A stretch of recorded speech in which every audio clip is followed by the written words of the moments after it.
Merci, bonjour à tous. Et donc, un grand merci de m'avoir invité ce soir à donner cette conférence.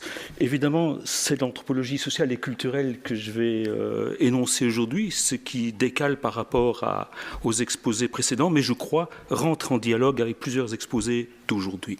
Alors, je voudrais montrer en quoi émotion et raison sont intimement liées dans la pratique de l'anthropologie, et je voudrais le faire de deux manières. Une première relativement rapide sur la mise en œuvre de ma discipline en tant que telle, par l'observation participante, d'une part, et d'autre part, par la nature des matériaux recueillis par l'anthropologie. J'aurais pu consacrer mon intervention à une réflexion épistémologique et montrer en quoi la pratique de l'anthropologie mobilise l'univers des émotions pour parvenir à entrer en interaction avec les groupes de personnes étudiées et pour produire ensuite des données qui ne trahissent pas l'esprit des populations étudiées. Je ne ferai ici qu'une brève allusion à cette articulation raison-émotion, pourtant au cœur de l'épistémologie de ma discipline. Alors, dans un second temps, et c'est ce qui prendra le plus mon exposé, je voudrais surtout vous amener sur mon actuel terrain de recherche entre l'île de Fogo dans l'archipel du Cap-Vert et Boston aux États-Unis, où un flux migratoire existe depuis le XIXe siècle. La diaspora capverdienne à Boston compte aujourd'hui 260 000 personnes sur une population dans les îles de 450 000. Et le flux migratoire a été initié au XIXe siècle suite à la pêche baleinière des Américains dans les eaux capverdiennes, suivie d'une migration économique, poursuivie par après par les lois du regroupement familial. Mais je reviendrai par après là-dessus. Je vous amène simplement pendant quelques minutes simplement sur ce qu'est un terrain ethnographique. En 2004, sentant les impasses issues de multiples implications liées à plus de 20 ans d'enquête au Burkina Faso, j'ai décidé de changer de terrain. Fin 2004, ignorant tout du Cap-Vert, je me suis rendu pour 3 semaines. Aujourd'hui, en 2015, j'y ai effectué 23 missions de 2 à 6 semaines. J'ai dû tout simplement reprendre à zéro, non sans angoisse. Un anthropologue est-il capable d'avoir plusieurs terrains ?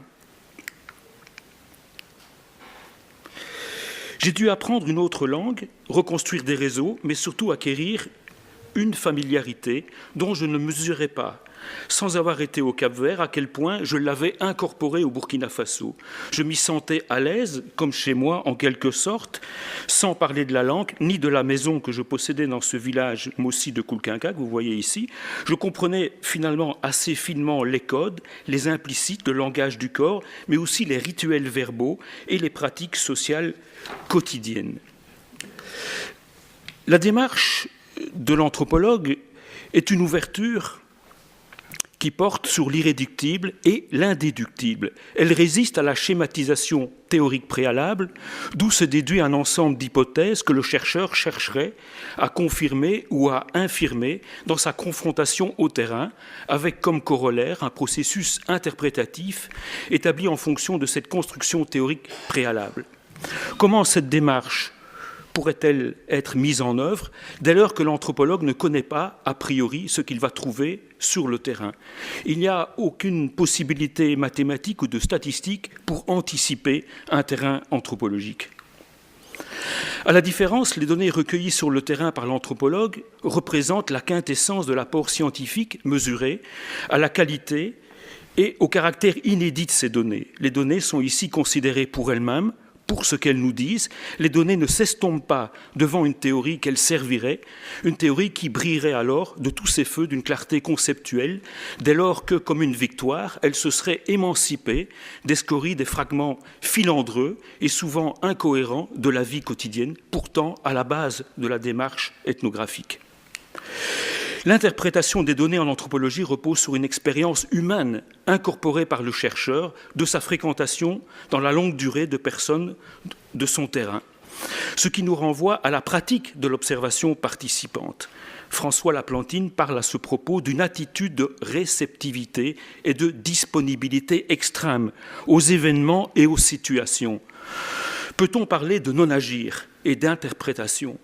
Pour y répondre, l'anthropologue doit vivre ce que j'ai appelé un basculement sur son terrain, un processus qui conduit à une compréhension intime, rendue possible par une familiarité acquise, où il est question d'apercevoir d'abord un sens pratique, pour pouvoir le décrire ensuite. Et par-delà la tentation de la généralisation, il convient de savoir décrire un singulier. La démarche ethnographique n'est pas sans risque, dès lors qu'elle peut conduire à un décalage de la personnalité du chercheur, c'est-à-dire d'accepter à l'issue de terrain de devenir chaque fois un peu autre que ce que nous sommes. Le basculement renvoie au couple intimité, c'est-à-dire émotion, réflexivité, c'est-à-dire raison, ce qui nous ramène à la thématique de notre colloque. L'observation participante est indispensable, non tant pour produire d'emblée des données, mais pour d'abord apprendre, dans un contexte particulier, comment produire ces données, c'est-à-dire comment simplement entrer en dialogue avec les interlocuteurs pour éventuellement être ensuite en mesure de poser des questions pertinentes et surtout de comprendre les réponses qui nous sont faites. L'observation participante entraîne le chercheur vers l'ouverture progressive d'une autre vue qui lui facilitera la compréhension du contexte de la société avec laquelle il travaille. Pour y parvenir, le chercheur mobilise autant sa sensibilité que sa raison. Il y a ici une vieille conjonction entre connaissance et perception. Il nous reste souvent que nous sommes pris dans une opposition relativement forte entre idées et images, entre intelligible et le sensible, entre le connaître et le regarder. Et c'est pour pousser un peu plus loin le dialogue entre ces formes de savoir que j'ai à dessein présenté, surtout dans ce qui va suivre, une série de photos que j'ai réalisées sur mon terrain, justement pour induire le processus qui était expliqué à plusieurs reprises par les intervenants précédents. Alors, je vous emmène maintenant non plus sur de l'épistémologie, mais sur ce qu'est un terrain ethnographique, simplement quelques mots. Pour le faire, je suis obligé de nouveau de contextualiser les choses, sinon vous n'allez pas comprendre de quoi je vais parler, et je contextualise en 2 minutes. Avec la globalisation, ce sont notamment les flux migratoires qui ont augmenté. Aujourd'hui, confrontés aux violences, aux besoins de survie, mais aussi au désir d'accéder à la consommation, à l'accumulation, de nombreuses familles dans le monde sont confrontées à la migration. L'archipel du Cap-Vert, situé dans l'océan Atlantique entre l'Afrique, l'Europe et les Amériques, connaît depuis sa découverte au XVe siècle une histoire complexe qui repose à la fois sur la traite esclavagiste, sur le métissage, sur la sécheresse, sur la famine, sur les migrations.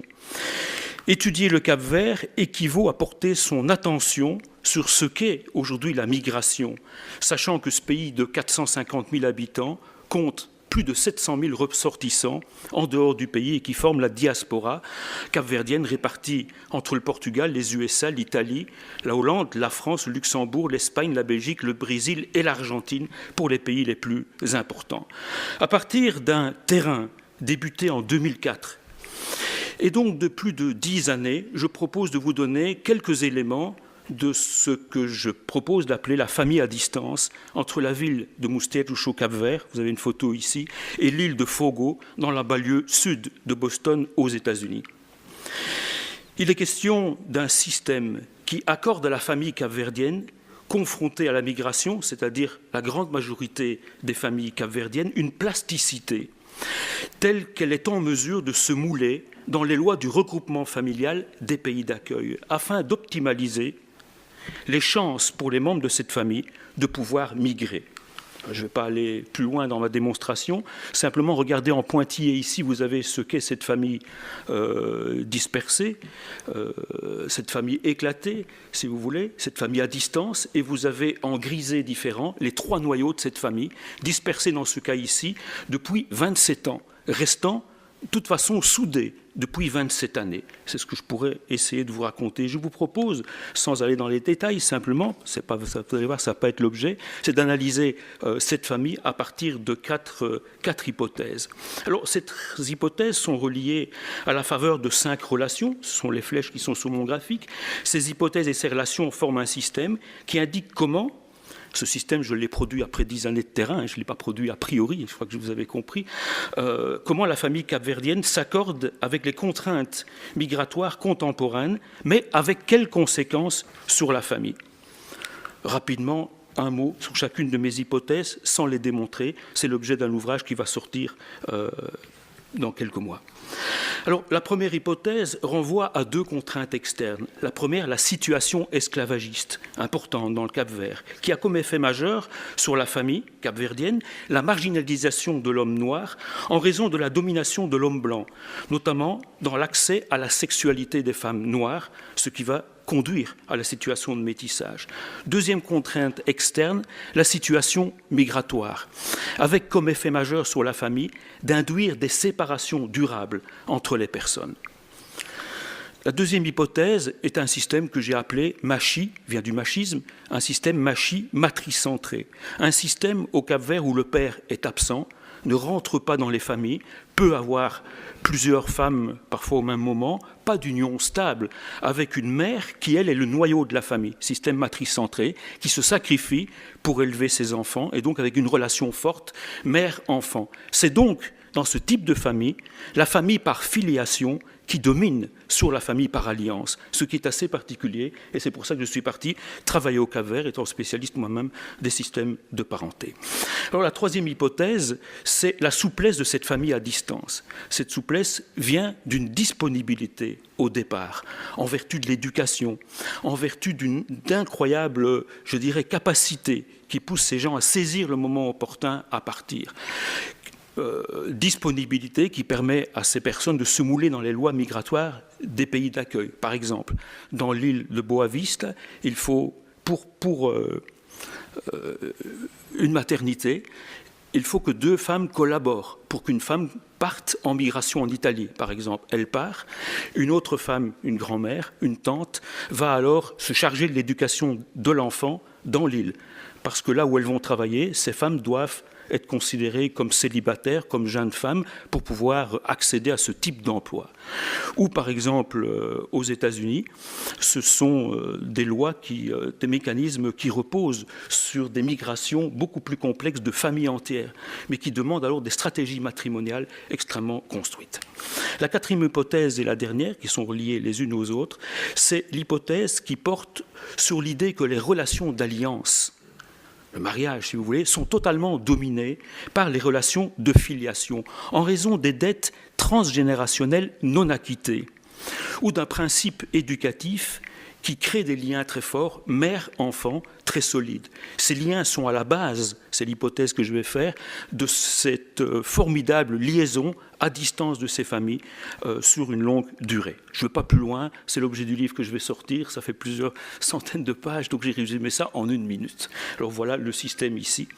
Alors, ce que je voudrais présenter aujourd'hui, c'est simplement une idée qui m'est venue il y a quelques semaines en préparant ce colloque. C'est de vous présenter quelques idées sur cette famille à distance aux prises à l'irrationalité de l'espace et à la rationalité du temps. Pour le montrer, je vais le faire de la manière suivante, c'est de montrer l'articulation entre pensée rationnelle et émotionnelle, et je vous propose, si vous voulez, de rentrer directement par cette idée. Alors, à la faveur d'une expression qui revient sans cesse dans la bouche de mes interlocuteurs, tant au Cap-Vert qu'à Boston, quand ils parlent, ils sont toujours obligés de me préciser en portugais « ali, aqui », ici, là-bas. C'est comme s'ils rajoutaient constamment, ils devaient ponctuer chaque phrase par ces expressions pour me préciser le lieu où ils parlent. Sans cesse, ils doivent mobiliser cette expression pour pouvoir préciser, en fait, où se trouve la partie de la famille étalée à travers les continents. Ici, c'était 3 continents. À l'opposé, le temps renvoie à une évidence indiscutée du point de vue migratoire, là où les familles qui disposent d'un capital migratoire se le transmettent jalousement entre eux, tel un bien précieux, acquis des générations intérieures à la faveur des lois migratoires, du regroupement familial, notamment aux États-Unis, qui est très différent de ce qui se passe en Europe, et à l'entretien duquel les familles se soumettent. L'espace, par ailleurs, sépare durablement ces familles. Le temps renvoie donc au projet migratoire qui lie sur le long terme les familles. Il rapproche les membres en confiant à chaque membre un rôle pour optimaliser le mouvement migratoire. Il équivaut à la raison à laquelle chacun se soumet. Par contre, l'espace est ce qui sépare, ce qui fait souffrir. Il est l'éloignement des couples qui se défont. L'espace renvoie aux émotions, l'espace renvoie à l'intimité, au lyrisme, à la poésie et au chant qui sont bien développés dans les îles du Cap-Vert. Au Cap-Vert, pays par excellence migratoire, depuis des siècles déjà, cette dualité du temps et de l'espace, c'est-à-dire ici de la raison et des émotions, s'articule à la faveur d'une notion énigmatique qui s'appelle saudade. Vous la connaissez, très chantée par Césarée Évora. C'est pour ça que je voulais revenir autour de cette notion qui exprime à la fois des évidences du départ et en même temps la souffrance de ce départ. Alors je vais essayer de vous le démontrer en 3 étapes. Alors, première étape, en guise d'introduction, une migration voulue avec comme conséquence la séparation physique des membres de la famille. Dès l'ébauche d'un projet de départ ou de migration s'enclenche une insatisfaction qui alimente ce sentiment de saudade. Ce sentiment exprime ici la volonté de partir, couplée aux conséquences de l'enrôlement dans la famille à distance et la soumission à ses impératifs. Un projet de toute une famille pour la réalisation duquel chaque membre doit se soumettre. Cette famille qui, quoique fermement soudée, n'équivaut pas moins à une séparation physique des membres. Certains chantres de la globalisation proclament le raccourcissement des catégories du temps et de l'espace, à la faveur du changement de civilisation qu'induit Internet surtout, ou encore les facilités de voyage, par exemple. Au cœur de l'expérience humaine, les coordonnées alors spatio-temporelles s'en trouvent affectées au point d'impulser l'idéal de l'ubiquité ou de l'instantanéité.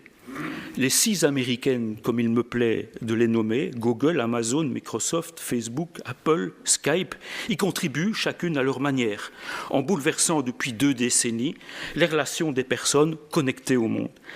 Ces constats généraux tiennent aujourd'hui de l'évidence. Néanmoins, dans le quotidien des personnes et des familles traversées par la migration et donc par la séparation physique, cet idéal d'ubiquité et d'instantanéité sous-jacent au projet Internet se réalise rarement parfaitement et procède plutôt de l'utopie, même dans le cas d'une hyperconnexion. La description du fonctionnement de la famille à distance requiert plus de précision. Je me propose de montrer en quoi, dans le vécu subjectif des personnes rencontrées, il est possible de parler d'une forme de raccourcissement du temps. Ce raccourcissement reste totalement problématique concernant l'espace. Alors, voilà comment je pourrais vous le proposer. Pour démontrer cette proposition, partons de l'idée que pour mes interlocuteurs, l'expression hic et nunc de la fragilité existentielle, prise ici dans un sens nomade, équivalent à ce qu'on fait, à ce qu'on est, à ce qu'on pense présentement ensemble, étant tous dans un lieu, se transforme au contact de la famille à distance, et plus largement du projet migratoire, en un, ce que je pourrais appeler hic, illic et nunc, un ici, là-bas et maintenant. Ainsi, le hic de la notion se dédoue pour devenir un hic illic, un aqui ali en portugais, c'est-à-dire un équivalent spatialement distendu de cette notion au contact du vécu quotidien de la famille à distance, tandis que le nunc, le maintenant, le temps, garde sa cohérence.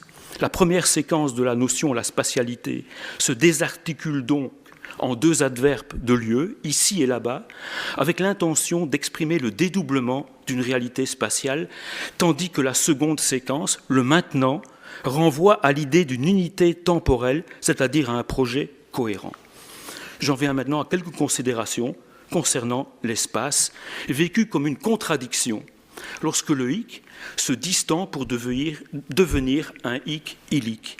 Le dédoublement de l'espace traite donc d'une désarticulation, d'une contradiction, d'une insatisfaction, bref, d'une ambivalence qui porte sur une dualité.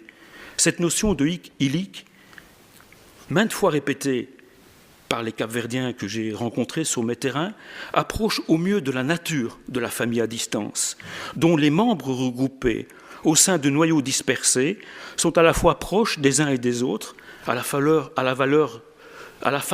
d'obligations contractées qui les relient, mais en même temps d'un temps lointain, proche. et lié lorsque solidaire il collabore au projet du faire famille à distance, et lointain lorsque les corps ne peuvent se toucher ni les regards se croiser. Dire avec des mots à travers Facebook ou Skype par exemple n'équivaut pas vraiment à vivre ensemble, comme me l'exprimeront mes interlocuteurs dans des moments de solitude ou de détresse à Boston.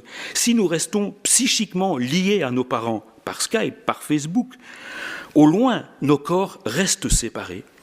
Sans équivoque, cette précision ouvre un vaste débat sur les notions, sur l'émotion et la raison.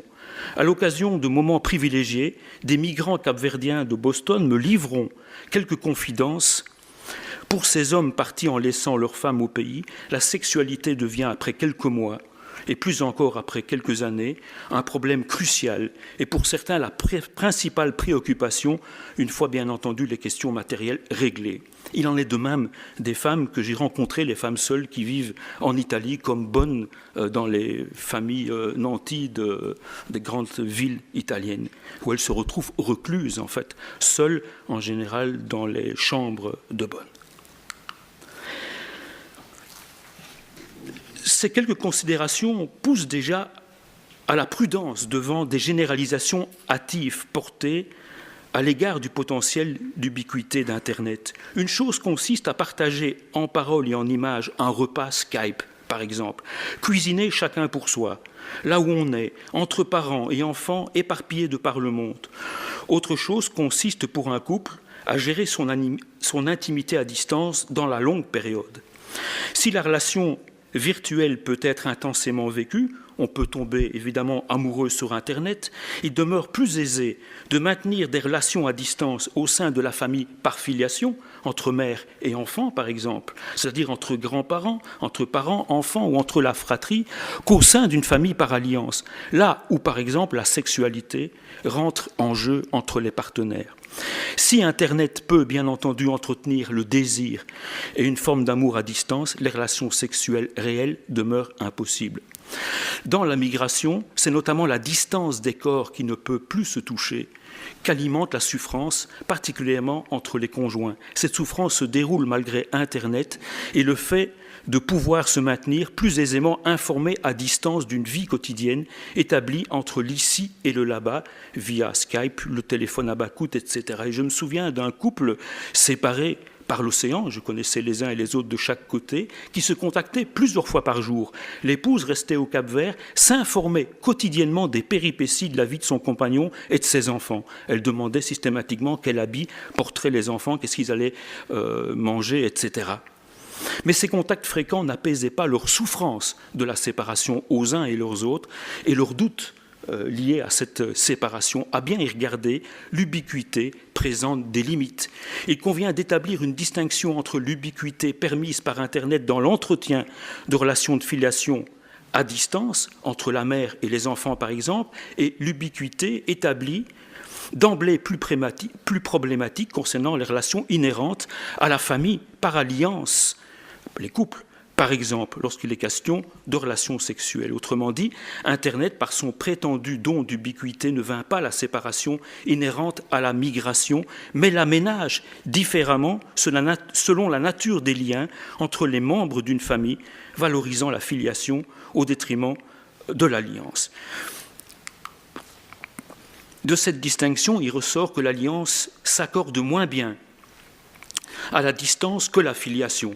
En conséquence, ce sont bien les relations de filiation qui contribuent le plus à expliquer la nature et la force des liens entretenus dans la durée entre les membres d'une famille à distance.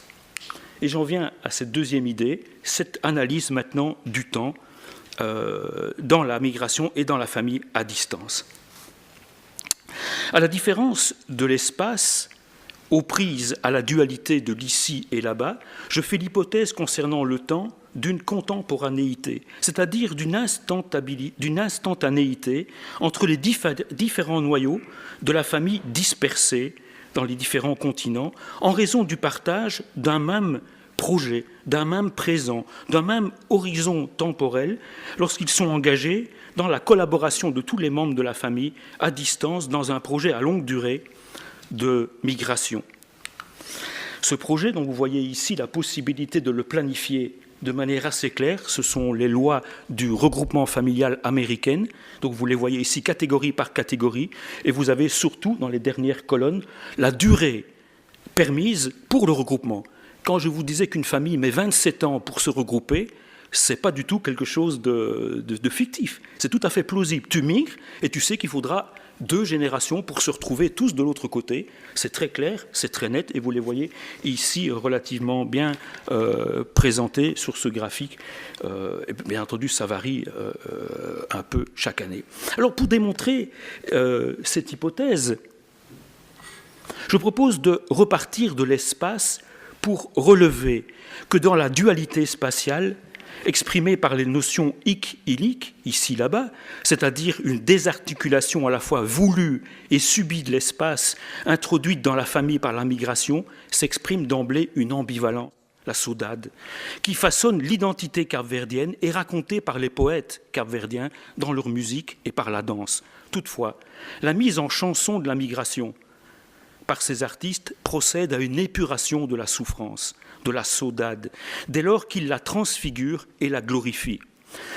Mais de ce fait, chantant la dualité spatiale qui fait souffrir, ils escamotent la cohérence du temps propre à ce projet migratoire, laquelle cohérence s'enracine sur une finalité beaucoup moins lyrique, la volonté pragmatique d'accumuler et la maximisation de l'épargne, par exemple, qui justifie souvent tous les compromis. Une partie de la musique capverdienne participe à instruire une forme de mensonge à soi-même lorsqu'elle invite à s'apitoyer sur son propre sort, mettant en sourdine la finalité prosaïque du projet migratoire, de la soumission de tous les membres de la famille à son accomplissement, par exemple des mariages obligés, dits pour des papiers, ou des amours empêchés par les mères qui retiennent les enfants, ou des solidarités d'abord tournées vers les fratries avant que de pouvoir se consacrer à un conjoint ou à ses enfants.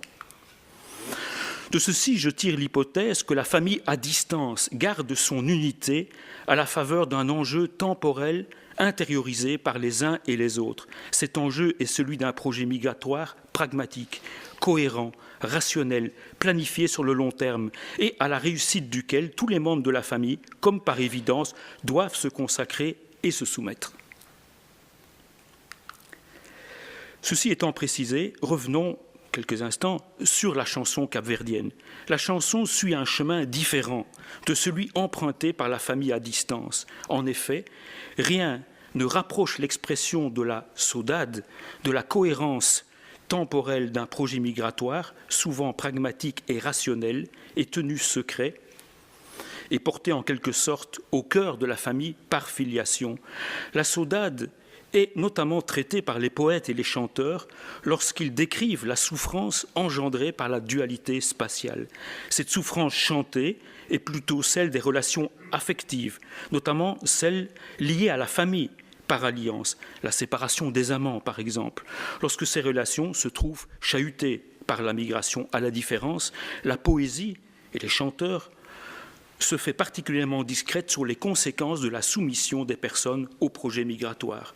Pourtant, cette cohérence temporelle oblige les membres d'une famille à se plier aux desiderata du projet de la famille à distance, une soumission pouvant entraîner des traumatismes psychiques et parfois profonds et durables qui sont l'objet de mes propres travaux.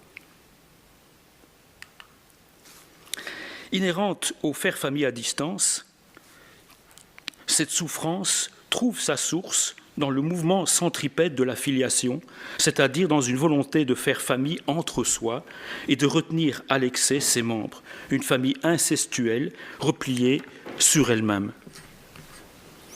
Ce type de souffrance psychique exprime le trop d'emprise de la filiation sur les personnes, une emprise qui ne trouve pas de lieu pour s'exprimer, alors que les souffrances occasionnées par la dualité spatiale, c'est-à-dire la séparation physique, ou encore la fragilité de l'alliance, trouvent un exutoire dans la musique et dans la poésie.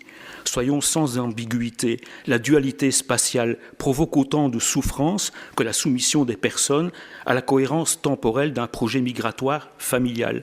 La différence provient simplement de la possibilité d'expression. Tout se passe comme si nous avons d'un côté une souffrance digne, une souffrance officielle, chantée, glorifiée, exorcisée, et de l'autre une souffrance indigne, une souffrance officieuse, tue, secrète, intériorisée, pour simplement permettre la migration. Si la souffrance engendrée par la dualité spatiale se déclame par la musique dans l'espace public, les affres inhérents à la cohérence temporelle du projet migratoire restent confinés à la famille à distance en raison de sa nature centripète. Et pour conclure, si vous me permettez, je voudrais exprimer simplement l'idée suivante. Avec ces débats portant sur l'espace et le temps rencontrés dans le fait migratoire et la famille globalisée, comme j'ai essayé de vous mettre ici quelques mots, une approche rapide, j'espère avoir pu montrer à quel point, pour mes interlocuteurs, l'univers des émotions et celui de la raison sont totalement imbriqués l'un à l'autre. Ces débats synthétisés par cette formule « hic, illic et nunc », ici, là-bas et maintenant, pour caractériser la famille à distance, reposent premièrement sur le sacrifice d'un espace unique qui se dédouble en maintenant la saudade qui est exprimée, qui exprime le lointain, exprimé par les chanteurs, c'est-à-dire cette distance temporelle qui fait souffrir et qui est exorcisée par la poésie et le chant. Et deuxièmement, cette famille à distance repose sur le temps cohérent, établi sur un espoir durable de pouvoir se retrouver tous un jour, après 10 ans, 20 ans, 30 ans parfois, et qui font paradoxalement le proche, c'est-à-dire la proximité dans ce désir de se retrouver, après autant d'années, tous de l'autre côté, ici, de l'océan. Autrement dit encore, et je termine par ceci, dans le faire famille à distance, l'espace dédoublé est à la souffrance, à l'éloignement des corps, au lyrisme et à l'émotion, à la poésie et au chant, ce que le temps cohérent est à la justification, à la raison, à la proximité des membres, au pragmatisme, à l'épargne et à la cumulation. J'indique ainsi comment la technologie Internet, son ubiquité et son instantanéité ne structurent pas la famille globalisée, comme certains l'expriment, laquelle repose sur la rationalité d'un projet migratoire maintenu actif dans le long terme.